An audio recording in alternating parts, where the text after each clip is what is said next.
Hello guys, അപ്പോൾ ഇന്നത്തെ ഒരു വീഡിയോ എന്ന് പറഞ്ഞാൽ വീട്ടിലുള്ള കുറച്ച് മധുരക്കിഴങ്ങും കപ്പയൊക്കെ പറിക്കുന്ന വീഡിയോ ആണ് കേട്ടോ.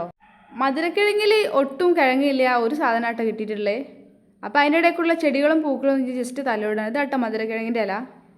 പിന്നെ ഇതാ ഇത്രയും പൊക്കമുള്ള ഒരു കപ്പയാണ് നമ്മൾ പറിക്കാൻ പോണത്. ഞാനും അമ്മയും കൂടി വെറുതെ ഇറങ്ങിയതാട്ടോ.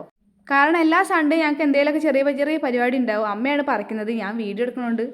ഈ പ്രാവശ്യം കുറച്ച് മാത്രമേ ഉണ്ടാക്കിയിട്ടുള്ളൂ, കാരണം ഞങ്ങളുടെ നാട്ടിൽ ഭയങ്കര വെള്ളക്ഷാമം ഉണ്ട് കേട്ടോ. അതുകൊണ്ട് ഞങ്ങൾക്ക് അധികം നട്ട് കഴിഞ്ഞാലൊക്കെ ഉണങ്ങിപ്പോവും, കാരണം വെള്ളം ഒഴിക്കാൻ വെള്ളമില്ല. ഒരുപാട് കഷ്ടപ്പെട്ട് പറിക്കാനായിട്ട്, കാരണം ഒക്കെ പൊട്ടിപ്പോവാ കേട്ടോ ഇതേപോലെ. പിന്നെ ഫൈനലി ഇതിന്ന് അത്യാവശ്യം നല്ല കപ്പ കിട്ടിയിട്ടുണ്ടായിരുന്നു. ഇത് ഞങ്ങൾ കുറച്ച് കഷ്ടപ്പെട്ടെങ്കിലും സംഭവം അടിപൊളിയായിട്ടുണ്ട് കേട്ടോ. കാരണം ദീപാവലിക്കാണ്, ഒരു രസമല്ലേ. ഇത് കണ്ടോ, ഇത് മണ്ണിൻ്റെ ഉള്ളിൽ നിന്ന് ഇങ്ങനെ പറിച്ചെടുക്കുകയാണ്. ഇത് അത്യാവശ്യം നല്ല നീളമുണ്ട് കേട്ടോ, അതാണ് കുറച്ച് ബുദ്ധിമുട്ട്. കാരണം നമ്മൾ സ്ട്രൈറ്റ് ആയിട്ട് പറിക്കുമ്പോൾ ഇത് പൊട്ടിപ്പോവും. കണ്ടോ, ഏകദേശം ഇത്ര വലുപ്പമുണ്ട്. ഞങ്ങൾ പറിച്ചപ്പോൾ പൊട്ടിപ്പോയതാണ്. അങ്ങനെ ഫൈനലി എല്ലാ സാധനങ്ങളും കൂട്ടിപ്പെറുക്കി ഞങ്ങൾ പോവാണ്. അപ്പോൾ എൻ്റെ വീഡിയോ ആദ്യമായിട്ട് കാണുന്നവരുണ്ടെങ്കിൽ ഒന്ന് ലൈക്ക് ചെയ്യാനും സബ്സ്ക്രൈബ് ചെയ്യാനും മറക്കരുത്. ഇത് കണ്ടോ, പിന്നെയും പൊട്ടിയിട്ടുണ്ട്. പൊട്ടിയതൊക്കെ പറിച്ച് ഞങ്ങൾ സെറ്റായി. അപ്പോൾ വീഡിയോ ഇഷ്ടപ്പെട്ട ലൈക്ക് ചെയ്യുക. ബൈ.